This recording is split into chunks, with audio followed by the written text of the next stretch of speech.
குறிப்பிட்ட சில காலத்தில் திருமதி சந்திரசேகரன் அவர்களோடு இங்கு இருந்தார்கள். அதற்கு பிறகு அவருடைய வேலைப்பளு காரணமாக அவர்கள் தன்னுடைய புதல்வியை இன்றைய தினம் இந்த கட்சியினோடு இணைந்து செயல்படுவதற்கான ஒரு நல்ல விஷயத்தை ஏற்பாடு பண்ணியிருக்கிறார்கள். ஆகவே அவர்களை இந்த கட்சியின் உள்வாங்குவதற்காகவும் அவர்களை அறிமுகப்படுத்துவதற்காகவுமே இன்றைய இந்த ஊடகவியலாளர் சந்திப்பு நடைபெறுகின்றது. அவர் ஏற்கனவே கட்சியில் இருக்கிறார். ஆனால் கட்சியினுடைய உயர் பீடத்திற்கு, கட்சியில் இல்லைன்னு சொல்ல முடியாது, கட்சியின் உயர் பீடத்திற்கு வருவதற்கான வாய்ப்புகள் இன்று கிடைத்திருக்கின்றன. மலையக மக்கள் முன்னணியுடைய ஆரம்ப கால உறுப்பினர்களுக்கு ஒரு உத்வேகமும் ஒரு உற்சாகமும் உண்டாக்குவதற்கு இவருடைய வருகை எங்களுக்கு மிகவும் சாதகமாக அமையும் என்றும், அதே நேரத்தில் அவருடைய வருகையின் மூலமாக மேலும் கட்சியை பலப்படுத்தி எதிர்காலத்திலே வருகின்ற அரசியல், தொழிற்சங்க மற்றும் சமூக அடிப்படையிலே எங்களுடைய சேவையை மேற்கொள்வதற்கான ஒரு சந்தர்ப்பம் கிடைப்பதற்கான வாய்ப்புகள் இருக்கின்றது.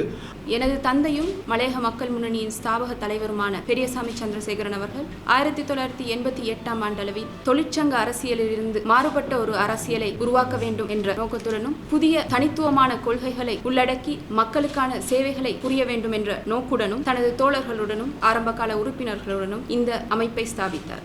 மக்களுக்கான தனியான தேவைப்பாடுகளை அவர் ஆற்றிக்கொண்டிருந்த வேளையிலே துரதிர்ஷ்டவசமாக அவருடைய மரணம் சம்பவிக்க நேர்ந்தது.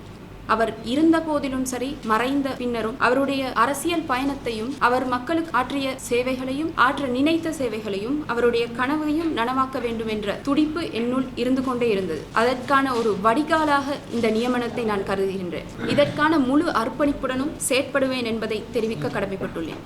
என் தந்தை இறந்த பின்னரும் இவ்வமைப்பை சிறந்த முறையில் கொண்டு நடாத்தும் அனைவருக்கும் எனது நன்றிகளும் பாராட்டுகளும்.